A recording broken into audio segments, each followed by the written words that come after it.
want me to read it now? Yeah. Okay. I was just going to add, I suggest getting in contact with your local news outlets. Folks are apt to see 100 years and immediately be interested in the story that you have to tell. Radio, newspaper, podcasts, all those things are likely to pick up traction if you have this kind of milestone. And if you're feeling stuck, you can always contact us here at ACA New England. We can help you brainstorm your PR strategy. And at the very least, we love to share this milestone on our social media platforms because we know that it boosts you up and it also is a great encouragement to the camp community at large. And friends, if you don't know, that was Kyle Winkle. Kyle, say hello to everyone. Hey, what's up, everybody? And I'm Bud. We're with ACA New England. Welcome to episode 2, season 2 of the New England Camp Podcast today. If you didn't pick it up earlier, we're talking about camps turning 100. Camping started here in New England.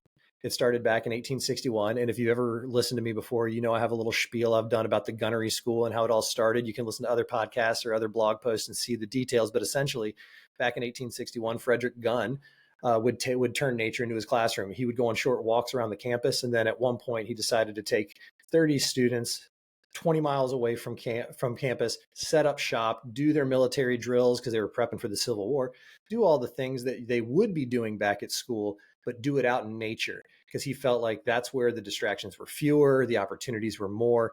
And if you go to the Frederick Gunn School and you go to their website, there's a really cool page on there that talks about that story. And it even quotes some of the students and they say things like, if you were fortunate enough to be close to Mr. Gunn on one of those walks, you got to hear the name of every bird, every plant. And I feel like that's the same thing with these current camp directors. When you're lucky enough to be around them, whether you're a staff or a camper, you do start picking up a lot of the things about camp and about life, because camp is a microcosm of life. It's a place where people come to escape, connect, grow, etc., ad nauseum, ad infinitum. And we've been doing it for 160 plus years, which means law of large numbers tells us there's some camps that have been doing it for 100 plus years. And since here in New England, we do have such a strong history of camping, I took the liberty of kind of finding out how many camps have been 100 years or more across the country, and then what portion of them are in New England. And there are over 265 camps across the country that the American Camp Association knows about. And we're going to talk about that at the end here too, if we, why we're doing this. And out of those 265 camps, 68 of them are here in New England. So that's 235 camps and 68 are in New England. My apologies, full mea culpa.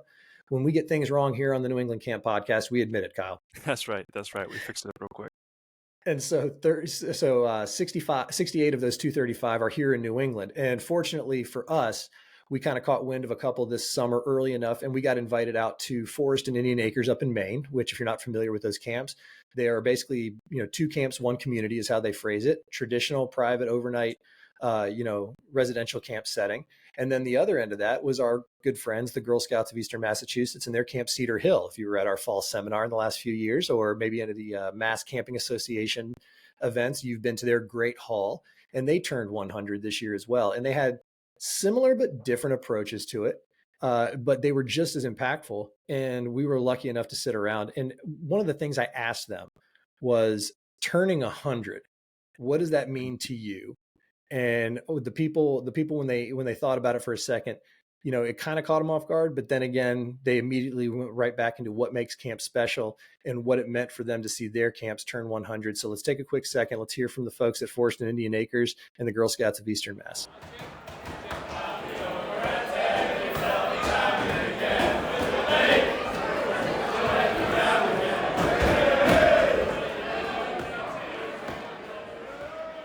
Time. First name? Jeff.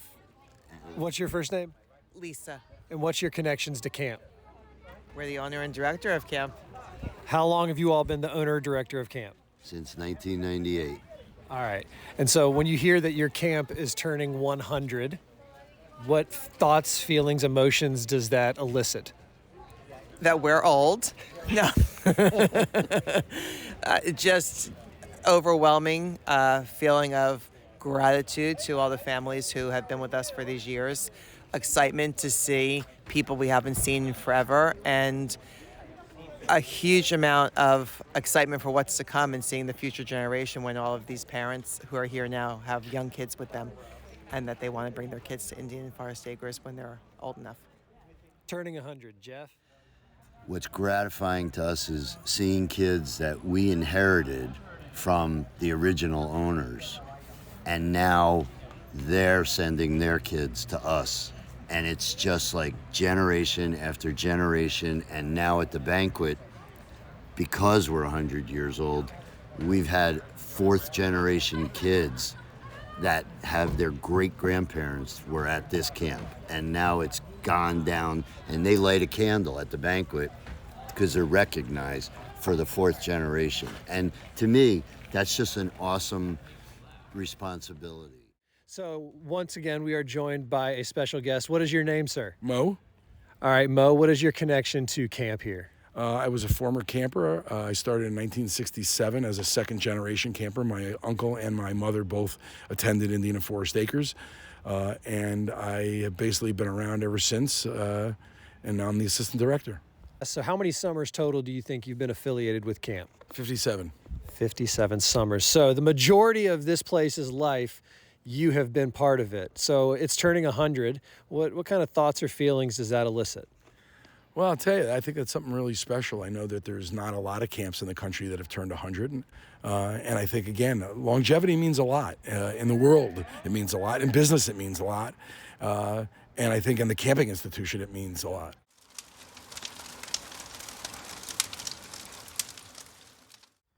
All right, start that over, though. Yeah. This is the oldest Girl So Scout. this is the oldest Girl Scout museum in the United States. And it houses materials from 1912, when Girl Scouts started, all the way to today. Joanna Lenahan with the Girl Scouts of Eastern Massachusetts and the Senior Director of Program, Camps, and Facilities. And what it means to be 100 at our camp this summer is the sense of community. We are meeting people from other countries, from other states, all coming together to celebrate 100 years of Camp Cedar Hill. Okay, my name is Jen Coombs. I'm known around camp because I'm the camp director as Paddle, and at Camp Cedar Hill. And to be 100 years old is just amazing. I went here as a child and have gone up through the ranks and been back as the director for many years. And so especially today has been great, and even this past summer, to see people that used to be at camp. I've met some people that I went to camp with, and a lot of my past staff and whatever, but other adults that knew me as a kid and whatever, and now seeing me in an adult role. And it's just an awesome feeling. This is like my second home.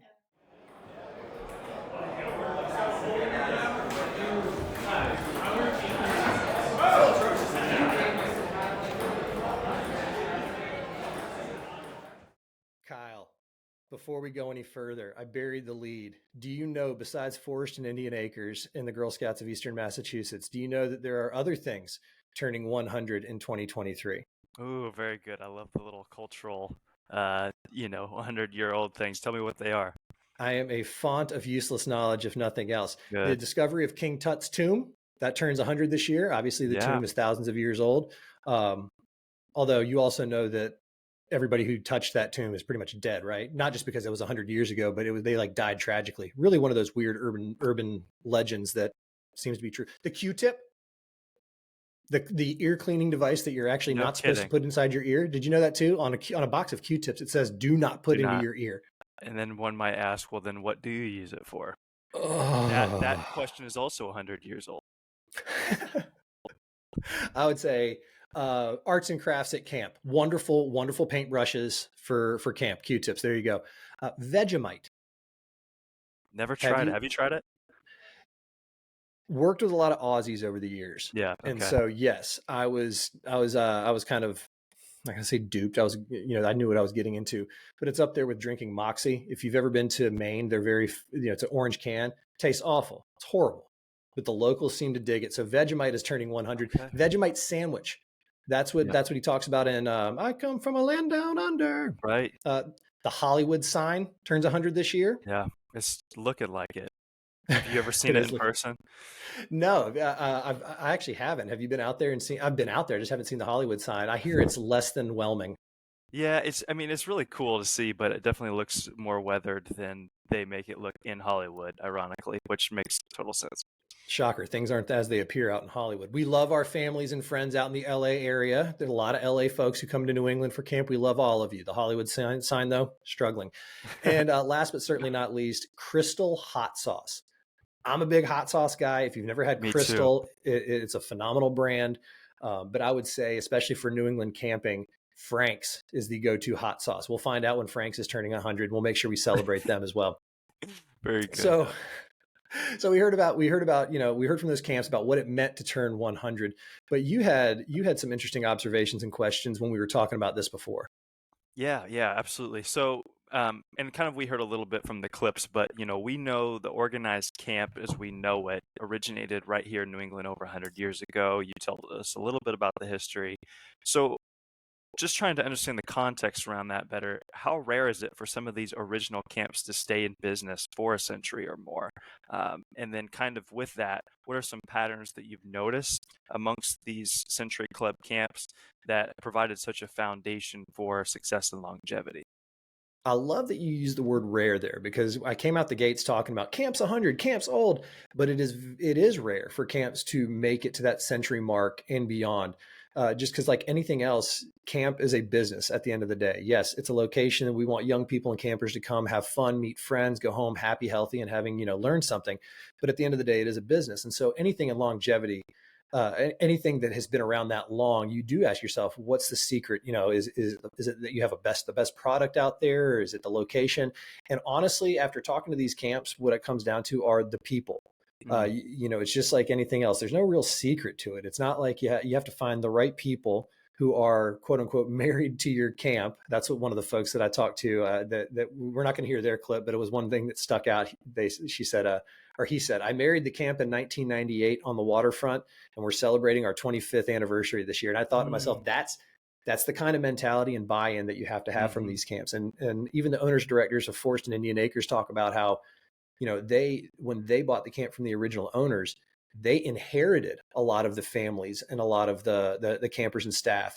And now they're, 20, 30 years in, and now they're starting to see some of the kids of the campers that they inherited coming. And so it is about the people and respecting the culture and the foundation that got you to where you are.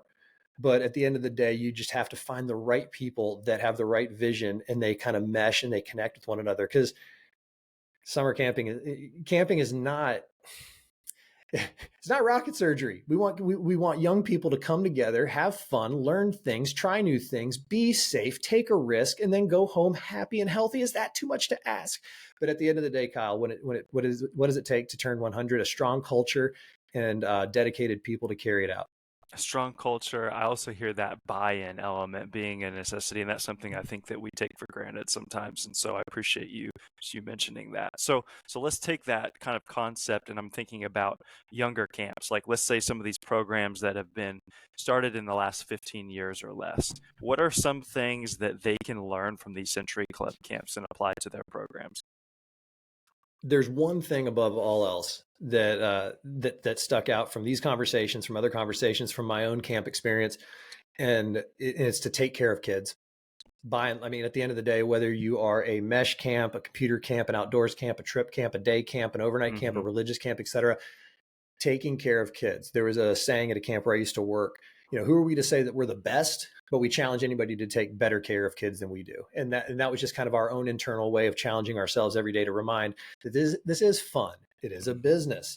It is exploration, no matter how old you are. But at the end of the day, the central function of a summer camp is to take care of kids. You want them to risk, jump, play, splash, skin a knee, meet a friend, lose a girlfriend or a boyfriend, go through those developmental stages. But if you really want to be in it for the long haul, taking care of kids has got to be your central focus. And actually, I would go one step further in taking care of your customers, because the campers are the primary customers that run the business, but your staff, your seasonal staff, are your secondary customers as well, because they come and go. And if you want longevity at that, you want that waterfront director that's been with you for 35 years. You want your assistant director, Mo, who was at Forest and Indian Acres. He said he was a second generation camper. He started going to camp in 19, it was like 57 or something like that, or 67. And now he is the assistant director and he loves it. And that's because they took care of him. He wants to help other people take care of their campers. So you want to be around for 100 years, find good people and take care of kids. It's about that simple. Yeah, that's a great point. That's a great point. So one thing that I'm kind of curious about too, and as an association, we celebrated our 100th New England Conference. Camp Conference a Yeah. couple of years ago. So we've kind of like been like freshly renewed of like what it means to celebrate 100 years.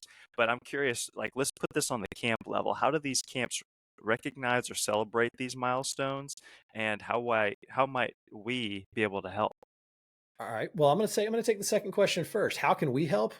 If we know, actually, pause. I'm going to pin that back on you because I want to know what you think first. We do this often. If you've ever worked with Kyle and I, or if you've met me, I'm verbose. I like to ask, answer, and then ask again. And Kyle is patient and kind, and he allows me to. So I'm going to actually put that question back on you here in a minute. But how they celebrated was interesting to me because Forest and Indian Acres had a monumental reunion weekend. They had hundreds of people coming in, spanning decades of experience. And it was a really cool scene to see where you had generations on generations singing the same songs, playing the same games, introducing each other to people who like just missed each other and whatever. Oh, you were here in 92. Gosh, I started in 93. And then all of a sudden by the end of the weekend. So they had a big kind of annual reunion gathering that they built up for the year. This is going to be our big thing. And boom, it was a huge success. And thank you so much for the folks up there at Forest and Indian Acres for welcoming us in. But the other one, Girl Scouts of Eastern Mass and Camp Cedar Hill, Girl Scouts being a scouting organization or Girl Scouts organization, Right. they do run year-round programs, and they took a different approach. They actually kind of took the entire year and did celebrations. And so Joanna Lenahan, who has worked with us forever, whether it's the Camp Expo Hall, on our board of directors, all different hats that Joanna has worn for us, she shared a little bit of how they approached the year and how they celebrated their 100th. And we're going to take a listen to her, and then we'll be right back. So you mentioned this summer, Joanna, what have you all been doing to celebrate this 100th? Because your 100th anniversary is not actually today. Correct. So when was it, and what have you all been doing throughout the year to celebrate it? So our actual 100th was on May 11th of 2023 when we hosted our annual meeting. Back in 1914, they hosted the first national council meeting of Girl Scouts here at Camp Cedar Hill. So we decided to celebrate 100 years of Cedar Hill, we would host our annual meeting on that night. So we had a big celebration that night with a cake cutting and a toast to Camp Cedar Hill. But we've actually been celebrating 100 years of Cedar Hill since October 1st of 2022, because we go October 1 to September 30th. So today being September 30th, we're doing our final kickoff with a family event. Our final party with all the families. We have campers here. We have Girl Scouts here. We have community members here that didn't know we were here that just showed up and wanted to see what it's all about. So we're very excited to welcome everyone in, but we've been doing small events such as sundown sing-alongs. We have done larger events like our major fundraiser, our Leading Women event that we host every year. And the money that's raised to that event helps the girls come to summer camp and then, to these family events. And so one more time, thank you so much for the Girl Scouts of Eastern Massachusetts and Camp Cedar Hill, and to our friends up at Forest and Indian Acres up in Maine. I feel like we should have been recognizing these camps sooner, these camps that have turned 100 years old, the camps that are turning 100 years old, and lending our support and resources to helping people in their celebrations, but then also championing the camp cause by recognizing camps that have been around 100 or more years. And so I am going to flip it back onto Kyle and say that when people do reach out to ACA New England and they say, hey, we're turning 100, what are some of the things you said earlier? Reach out to your local press, but what are some of the things that we can do to help them kind of share and spread the love? Yeah, that's a great question. I think the first step is always breaking it down into your reach and your audience. So we have camps all across New England who are reaching this milestone. And so what we want to do is try to get the attention of the local communities that surround it, and try to really just let folks know from different communities how much camp means to a locality. And that's something that's it's pretty turnkey, because when you throw the words 100 years of operating a business, then there's an automatic sense of success that comes with that, at least in your mind. And so it's a little bit of a psychology thing, but at the same time, it really works for PR and marketing purposes. And like I said earlier, if you are feeling stuck or you don't know where to start, that's a place that I would personally love to help kind of brainstorm options.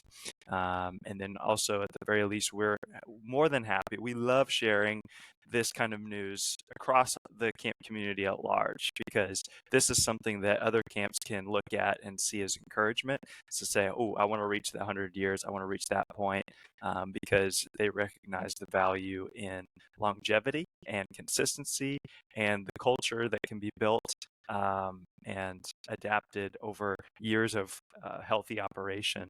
And so we're thrilled to share that story.